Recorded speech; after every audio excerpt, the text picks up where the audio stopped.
केने न केने छिपलस गाड़ी लगा के एकरा बाद हम जाके मुहार का सामने इनका लगन बा बेटा पटक पटक के मारे। किस तरह से जिंदा है इनके बच्चों को और राम प्रवेश पासवान जी को देख करके आप उसका अंदाजा लगा सकते हैं कि किसी एक गरीब की तबीयत अगर खराब है और तबीयत खराब होने के बाद भी अगर वो कहता है कि मैं काम नहीं कर सकता हूँ तो कितना बुरी तरह से पीटा गया है। देखिए ये सफेद पोश गुंडे हैं ये लोग, ये हाथ में हथियार लेकर के ये जो होता था पहले ना वैसा नहीं है। ये सफेद पोश आतंकवादी जातिवादी जमींदारी सोच वाले लोग हैं जो इस तरह का काम कर रहे हैं। तो ये सम्राट चौधरी का बयान बहुत दे रहा है ना, देखिए रोज बयान दे रहा है, रोज हमारे बेटियों की किस्मत लूट ली जा रही है। हम लोग घर पे नहीं थे, पापा भाग के जा रहे थे जवाहर के पट्टी की बनाने के, हम लोग घर पे नहीं रहते।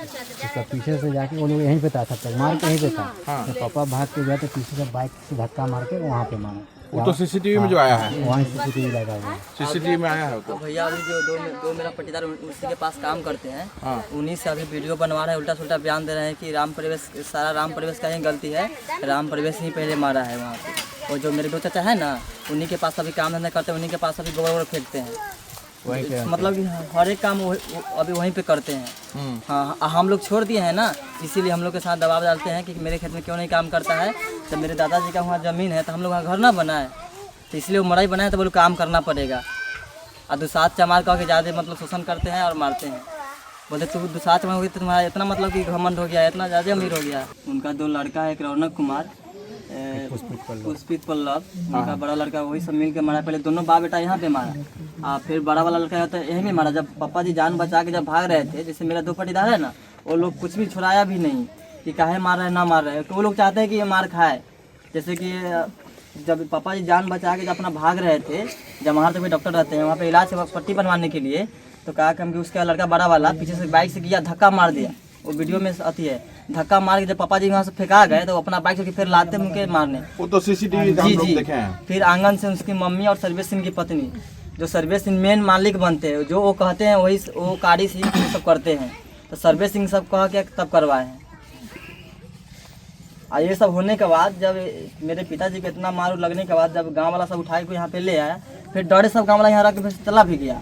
जब मेरे पिताजी को जब यहाँ से मम्मी लेके जा रहे थे, जब मैं सरैया हॉस्पिटल है, तो वहाँ पे पापा रास्ते में गिर गए। तो फिर लोग वहीं के जो सड़क के बगल के आदमी सब है, वो 112 पे कॉल करके बुलाए, वो सब लिख के वो अपनी गाड़ी से ले गए। तो सरैया हॉस्पिटल से फिर रेफर मतलब कर दिए बाजार मेडिकल मुजफ्फरपुर। फिर वहाँ भी जब मेरे पिताजी भर्ती हो गए तो वहाँ भी सर्वेश सिंह के लड़का और 2-3 गो और आदमी के लेकर वहाँ भी जाके मेरे पापा जी का नाम कटवा दिए थे, और हम दिल्ली थे। राम प्रवेश जी, देखिए आपको पूरा बिहार सुन रहा है, देख रहा है, क्या चाहते हैं आप, बोलिए। कानून चाहिए हमारा, उसको मिलना चाहिए। तो आप बैठा सकते हैं, बैठाइए। छोड़ दी।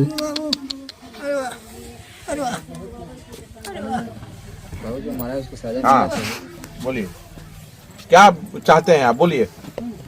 बाबू उसका सजा मिलना चाहिए और कुछ नहीं।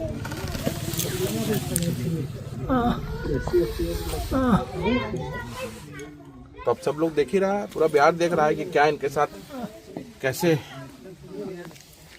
तो एफआईआर हुआ है जी, हुआ है। और थाने के 3 तारीख के वो घराड़ी हमारे को बथान है, तो गेलन बंद करे बाबू केने न केने छिपलस गाड़ी लगा के एकरा बाद हम जाके मुहार का सामने इनका लगन बा बेटा पटक पटक के मारे। कारी सिंह बा बेटा, एगो झुनझुन नाम है उनका, नाम असद ना बाकी झुनझुन कहल लो। उ जात के कौन? तो उ बा बेटा भुइहार है। आ तेकरा हां दुसात चमार के बाद इतना घमंड हो गेल, दुसाम चमार के तक घमंड निकाल दे आ उठा उठा के पट के ला। एकरा बाद हिन निकल के भाग चलन कि सारा जुट के मार दी, हमरा कौन तो बचावला ना है। तो जमाहर चौक उनके दूर पर माहे रास्ता है, पीछे में है, तो जमाहर चौक जाइत रहस। जमाहर चौक बस एते से जाके एतही से फेन आ पीछे से लात मार के इनका गिरा के अब गाड़ी आगे फेंक के अब फेन लाल नाते मुके मारे। तो हुनकर सर्वेश सिंह के पत्नी आ कारी सिंह बहू वही गलिए में निकल के आ पाइप है कि लाठी है कि रॉड है वो ले ही निकलक, वो छीन के फेन मारे लागल।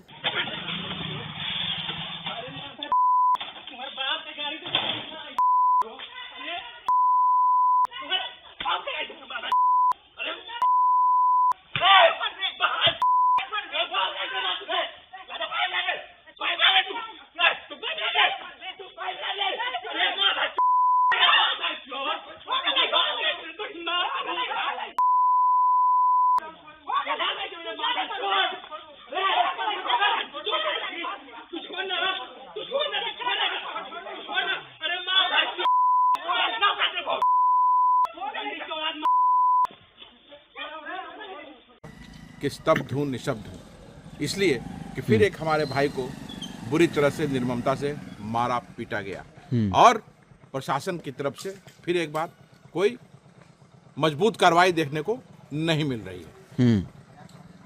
और ये सिर्फ एक मुजफ्फरपुर की घटना नहीं है, वैशाली की घटना नहीं है, पूरे बिहार में ऐसे हो रहा है कि हमारे पासवान रविदास भाइयों को मारा जा रहा है, उनका शोषण किया जा रहा है। जमींदारी प्रथा खत्म हो गई, लेकिन आज भी जमींदारी सोच किस तरह से जिंदा है, इनके बच्चों को और राम प्रवेश पासवान जी को देख करके आप उसका अंदाजा लगा सकते हैं कि किसी एक गरीब की तबीयत अगर खराब है और तबीयत खराब होने के बाद भी अगर वो कहता है कि मैं काम नहीं कर सकता हूं, तो कितना बुरी तरह से पीटा गया है। देखिए किस तरह से आप लोग सभी लोग ने देखा कि वो उठने की स्थिति में नहीं है, और उस स्थिति में पुलिस जो कह रही है कि आप थाने में आके बयान दीजिए।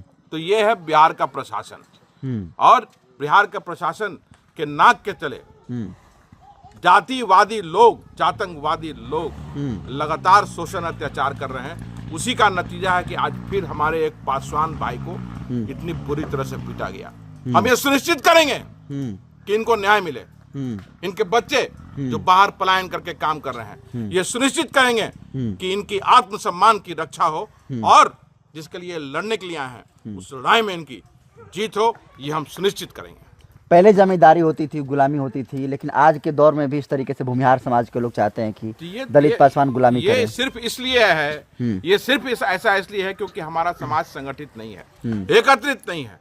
अगर एकत्रित और संगठित हो जाए बिहार का पिछड़ा और दलित समाज, तो क्या किसी की हिम्मत है कि कोई जमींदारी सोच और जातिवादी सोच के साथ हमारे भाइयों का बाल विभागा कर सके? तो ये हमारे समाज को सोचना है और एकत्रित और संगठित होकर के इन जातंकवादी लोगों को दिखाना होगा कि आप हम पर अब अत्याचार शोषण नहीं कर सकते हैं। देखिए राम प्रवेश पासवान जी किस तरह से बेचारे अधमरे हैं। क्यों? क्या दोष था इनका? इनका दोष यही था ना कि सिर्फ ये कह दिए कि मेरी तबीयत खराब है, मैं नहीं काम कर सकता हूं, तो आप इतना बुरी तरह से पीटिएगा?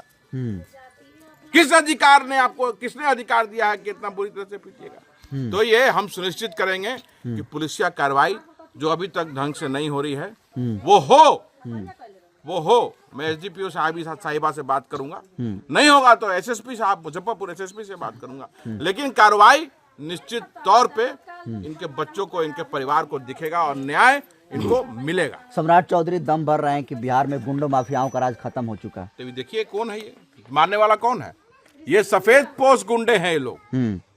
ये हाथ में हथियार लेकर के, ये जो होता था पहले ना, वैसा नहीं है। ये सफेद पोश जातंकवादी, जातिवादी, जमींदारी सोच वाले लोग हैं जो इस तरह का काम कर रहे हैं। तो ये सम्राट चौधरी तो का बयान बहुत दे रहा है ना, देखिए रोज बयान दे रहा है, रोज हमारे बेटियों की असमत लूट ली जा रही है। अभी पटना में देखिए किस तरह से एक बच्ची की हत्या हो गई। पूरे बिहार में हमारे पासवान भाइयों की हत्या हो रही है। अभी पटना में शत्रुघ्न पासवान का हत्या कर दिया गया, बाढ़ में धर्मेंद्र पासवान का हत्या कर दिया गया। पूरे बिहार में ये लगातार हो रहा है, लेकिन प्रशासन जो है वो सिर्फ मुआवजे तक सीमित रहती है। कहाँ अपराधी पकड़े जा रहे हैं? कहाँ प्रॉपर ट्रायल हो रहा है? स्पीडी ट्रायल करा के सबको जेल के अंदर डालना चाहिए ताकि वो दोबारा जो है वो ऐसा हिम्मत नहीं कर सके। लेकिन सरकार का लुंज पुंज व्यवस्था जो है के कारण ये जमींदारी सोच के लोग जो है बार बार शोषण और अत्याचार कर रहे हैं।